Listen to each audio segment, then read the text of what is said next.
Well, good morning viewers, you're watching Republic TV and my name is Kriti Mehta. Welcome to today's segment of Quick Morning where we delve into the latest news and updates from across the country and around the world to set the tone for your day.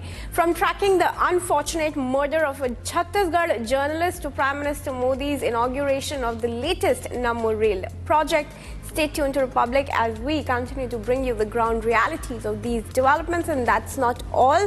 We'll also be bringing you the latest from the realms of business, sports and entertainment in our jam-packed line-up for this morning. So let's kickstart today's Mega News Day here on Republic, as always with the nation first this quick morning.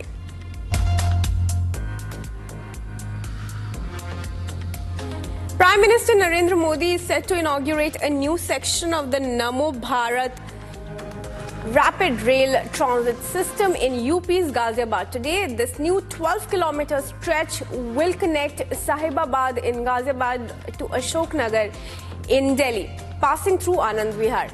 Now, with this addition, the operational stretch of the RRTS will expand from 42 kilometers to 54 kilometers, featuring 11 stations in total. The entire corridor aims to reduce the travel time between Delhi and Meerut to nearly an hour. This will make it a game changer for daily commuters. Ahead of the inauguration, the traffic police have also issued a detailed advisory to minimize traffic disruptions during the high-profile event. And after Prime Minister Modi, Defence Minister Rajnath Singh will also offer ceremonial chadar at the Ajmer Sharif Dargah today.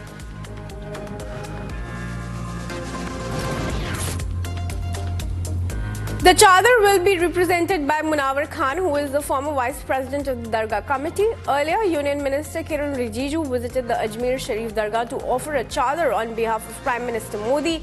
Meanwhile, AIMIM chief Asaduddin Owaisi criticized BJP's move and said that nothing is going to happen by offering a chadar.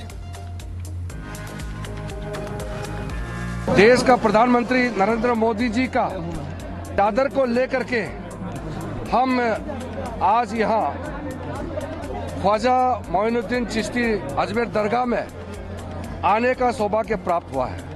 हमने दुआ मांगा है अमन चैन के लिए, और अजमेर दरगाह से जो संदेश है ये पूरा दुनिया में जाता है।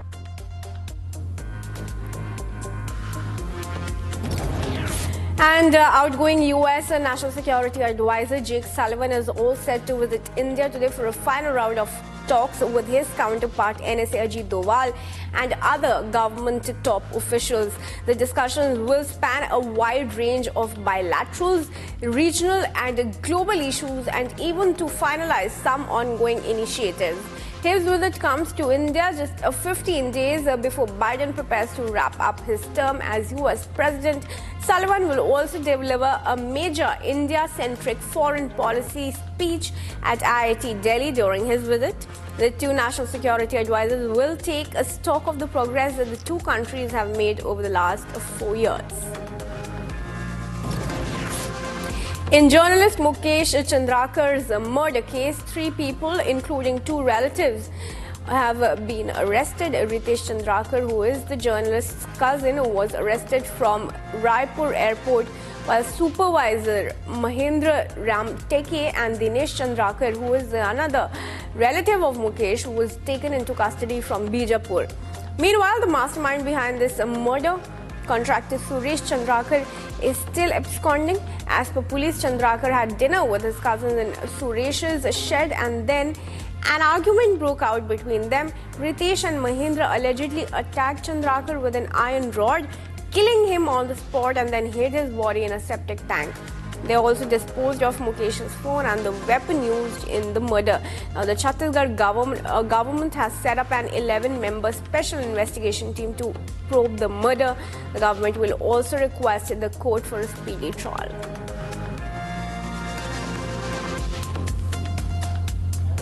संभावित जो लोकेशन है उसी में हमारा टीम्स गए थे और उनका पता सर्च करने के लिए अलग अलग टीम के द्वारा इकट्ठा की गई 2 आरोपी हैं, जो रितेश चंद्रकर और उनके जो सुपरवाइजर महेंद्र रामटेके, वो उपस्थित रहा, उन्होंने वार किया।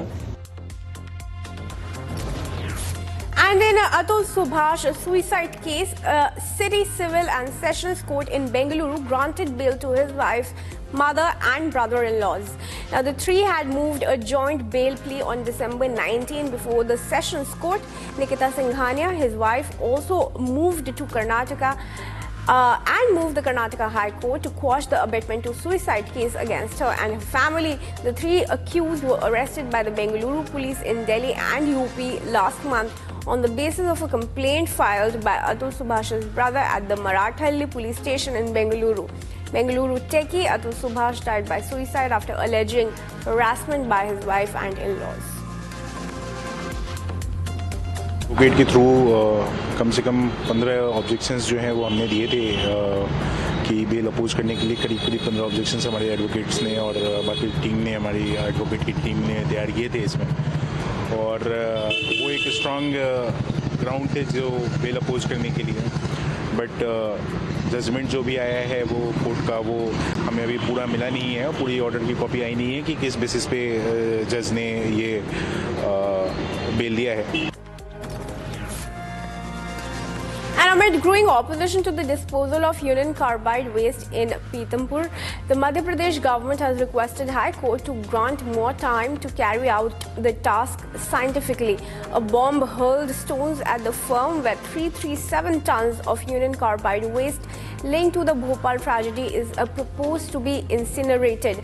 Now, the people even attempted self-immolation during protests. Prohibitory orders were clamped under Section 163 of the Bharatiya Nagarik Suraksha Samhita till January 12.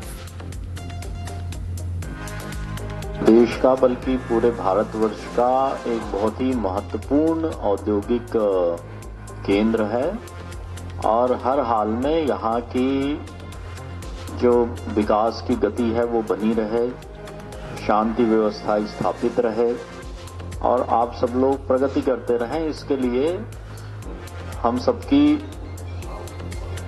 कामना है।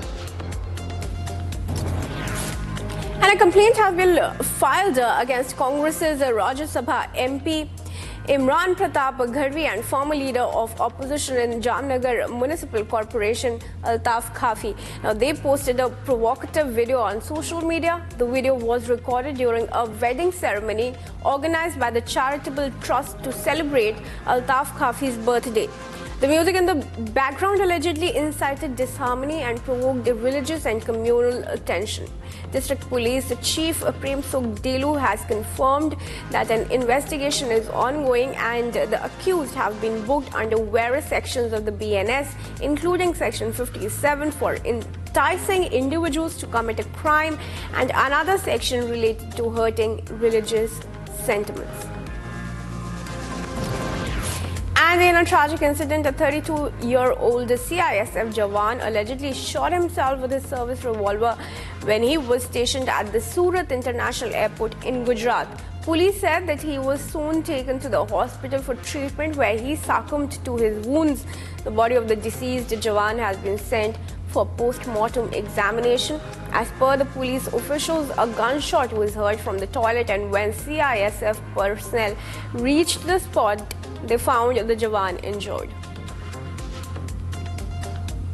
उसमें सूरत एयरपोर्ट में एक पीएसआई जिसका नाम है किशन सिंह मल सिंह कन्वर, जो बेसिकली वो जयपुर राजस्थान से बिलोंग करते हैं और 2022 में उनको पीएसआई का प्रमोशन मिला। तो उनको उनकी डेथ का एक एक्सीडेंट डेथ की एक केस दाखिल हुआ है। अभी बनाव जो है वो खुदकुशी का है या एक्सीडेंट से बना है, वो क्लियर नहीं हुआ है। And viewers are tracking the top business stories for the day. We bring you the latest updates on India's economic landscape, from fluctuations in GDP growth to significant developments in trade relations and foreign portfolio investments. Stay tuned as we delve into the key highlights shaping the business world today. And in a significant development in data protection framework, children will now require verifiable parental consent to access social media in India as per the draft rules of the Digital Personal Data Protection Act of 2023. The mandate applies to any user below the age of 18 defined as a child under the Act, which was passed by Parliament in August 2023. To simplify it, the rule states that children are only allowed to open social media accounts if an adult consents to the opening of the account. The proposed rules are part of a broader effort to strengthen consumer rights and data protection in India. The draft holds several other important features, such as giving the final control to users over their personal data, the right to delete the data, among other things.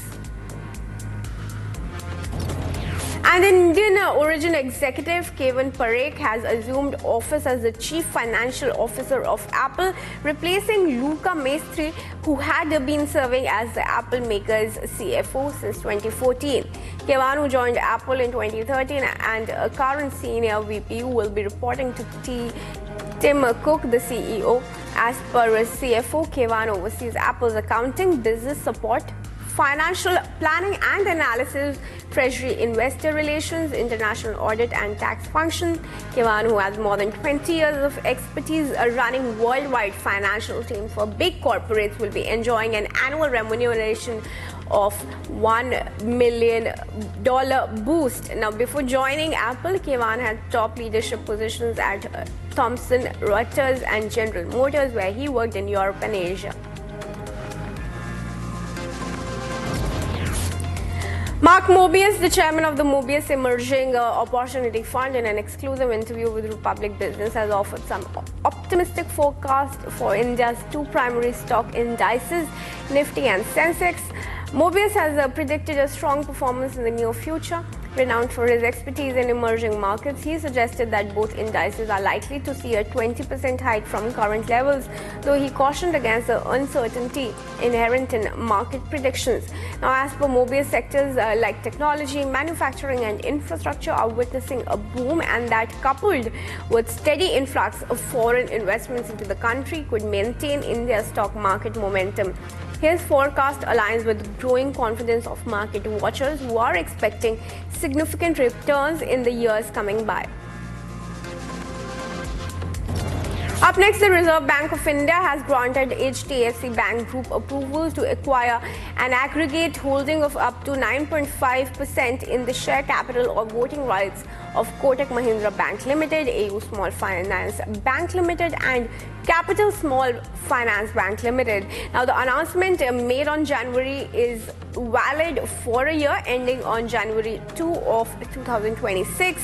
HDFC Bank had sought this permission to comply with RBI directions, which define aggregate holdings as shareholding by entities under the same management or promoter group. Notably, HDFC Bank itself does not intend to invest directly in these banks, however, made the applications on behalf of the group entities in September last year. A team of customs officers unexpectedly boarded the $500 million yacht owned by Jeff Bezos and carried out a surprise inspection. Now, this happened near St. Bart's on New Year's Eve. As per an American media outlet, Bezos' fiancée, Lauren Shonze, was enjoying leisure time at the time of the raid with her ex-husband, a former NFL star. Now, while the reason for the raids were unspecified, it went on for around 3 hours. The Amazon founder was not present at the time of the surprise check. Prime Minister Narendra Modi is all set to inaugurate the Janakpuri West Krishna Park extension stretch today, which is the first section of the Delhi Metro Rail Corporation post inauguration. DMRC will start passenger services on the Janakpuri West Krishna Park extension section of the Magenta line on January 5 from 3 p.m. onwards. The Krishna Park extension station will now increase the metro network to 289 stations, covering a total distance of 394 kilometers. Now, this addition will also enhance the Botanical Garden Janakpuri West route.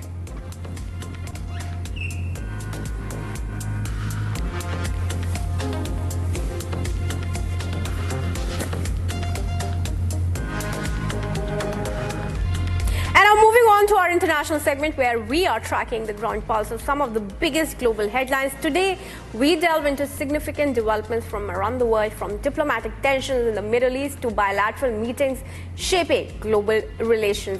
Stay tuned as we unravel the latest shaping the global landscape today. In a tragic incident, a fire broke out at a shopping center in Dallas and killed more than 500 animals. Most of the animals were small birds. The pet shop had 579 animals and 500 of them died from smoke inhalation. Authorities said that the flames from the fire never reached the animals. Few chickens, dogs and cats also died. No person was injured in the fire. The structure of the large one-story shopping center was severely damaged, including a partially collapsed roof. As per the preliminary investigation, the cause of the fire was not immediately determined.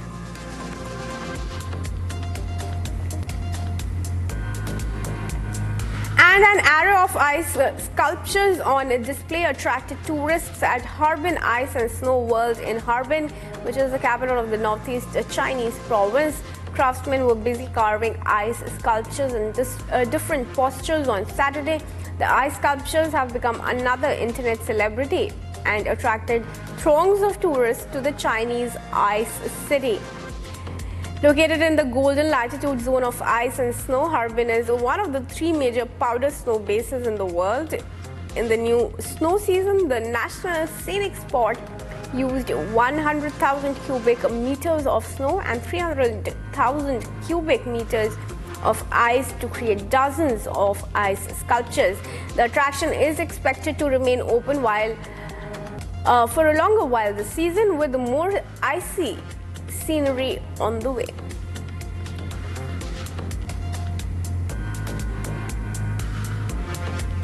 Outgoing US President Joe Biden awarded the nation's highest civilian honor to more than a dozen politicians, philanthropists, and cultural icons during a ceremony in White House.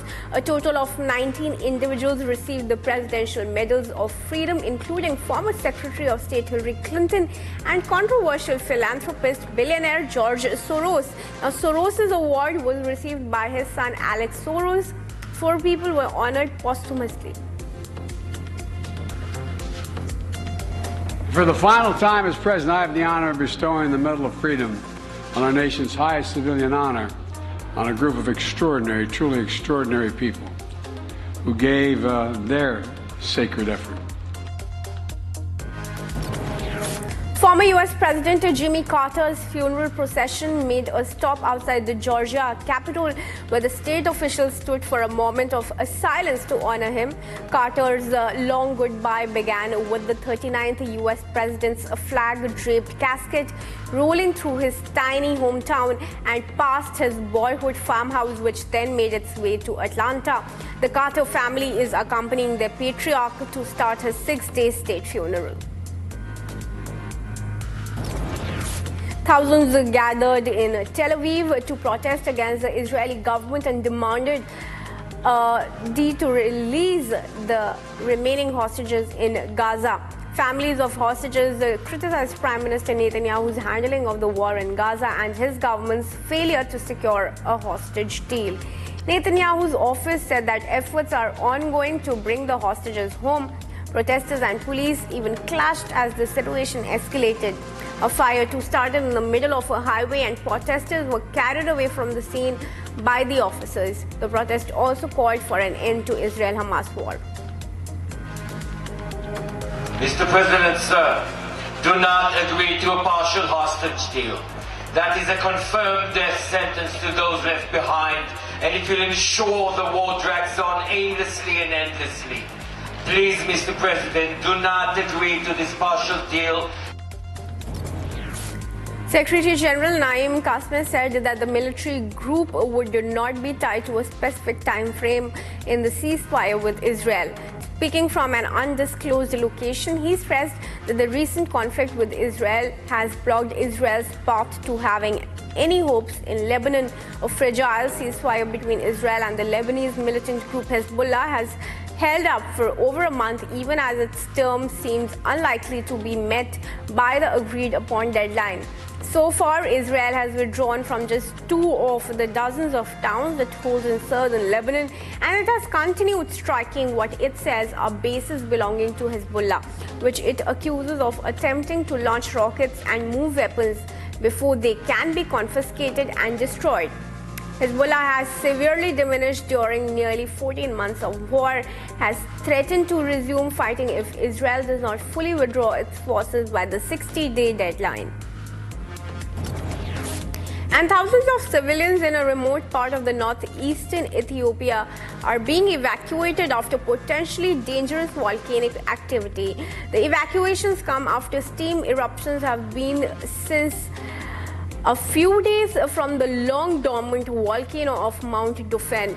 Now, this raised fears of a volcanic eruption that could put many people at risk. As the evacuation started, the volcanic mud flowing from Dauphin has caused huge cracks in critical infrastructure, including major roads and dozens of properties. The rescue team said that the evacuations are only precautionary and the residents are being taken to a much more safer area.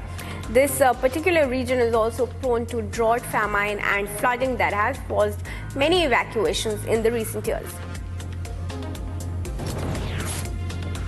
And several people gathered a short way away from the presidential compound in Seoul to show their support for impeached South Korean President Yoon Suk Yeol.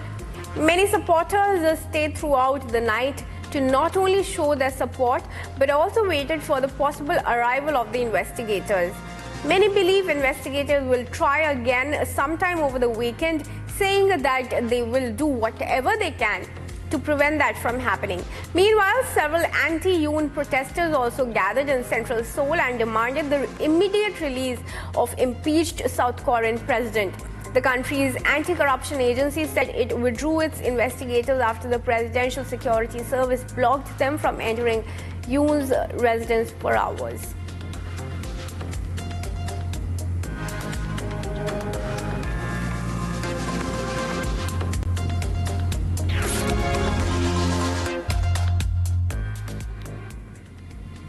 Alright viewers, it's time to dive into the world of sports with our segment dedicated to all the action-packed highlights and exciting matchups.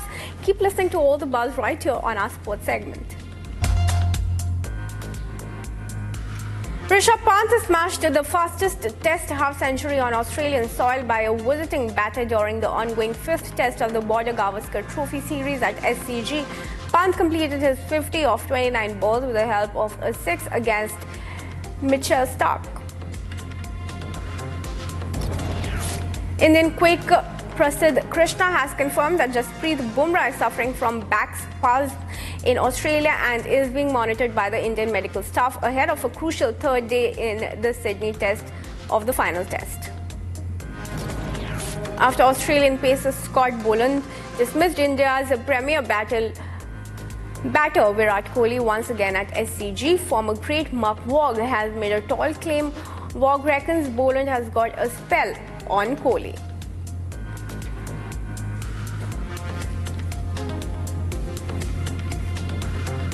And tracking the buzz, it's time now to delve into the world of entertainment. Today we bring you stories from the Palm Springs Festival, that and more as we unravel all the latest updates from the industry of entertainment this morning.